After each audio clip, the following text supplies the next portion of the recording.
Chapter 1 review, a couple quick things for you. Make sure your properties of addition and multiplication, check over these: commutative, associative, identity, inverse, and distributive. A couple of those are on test. Look those over pretty quick. Make sure you can at least identify them. And a few quick problems for you to try that were not on the review. One is just graphing a couple points on a number line. And the key to graphing is convert everything to a decimal. So this becomes negative 1.2. This would be roughly positive 1.7. So when you go to graph it on your number line, let's just say this is 0, negative 1. This would be negative 1.2 here, but don't write the negative 1.2.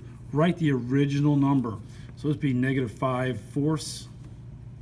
And so this is 1, this is 2, this is 1.7 for square root of 3. Write the square root of 3 here.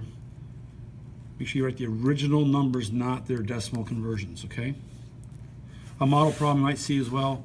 This is a problem we did in class with some banners hanging on a wall, and they want to know how far to space them across or between each other. So you can set up, like, this is the total length here of the wall, is 12. And then the wall itself is made up of 4 of these x's, so there's 4x. And there's 3 plus 3 plus 3, which is 9. And then you can solve for x to get the value for x in between each of the banners that are hanging on the wall. And one last thing for you is extraneous solutions. We have absolute value. The key to look for is if you see the variable here on the right. You should check them anyway, but when this variable's out over here as well as inside the absolute value, there's a chance it's going to be extraneous, meaning the solution will not work. So again, you're going to split this into two equations. 2x plus 12 equals 4x, and 2x plus 12 equals negative 4x. And solving both of them, subtract 12. Actually, no. Leave 12 there. Subtract 2x from both sides. So it's 12 equals 2x. X equals 6, and we'll check that in a minute.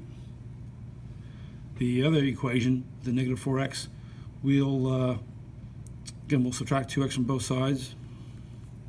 12 equals negative 6x. X equals negative 2. Now let's try both of these back into the original equation with the absolute value. So putting 6 in here, 6 times 2 is 12. 12 plus 12 is 24. 6 times 4 is 24. Oops, I'm sorry, I'm showing you the work. Again, the 6 times 2 is 12, plus the 12. And then 12 plus 12 is 24. On the right-hand side, the 6 times the 4 is 24. 24 equals 24. That's a check to go. Negative 2. Negative 2 back in the original equation.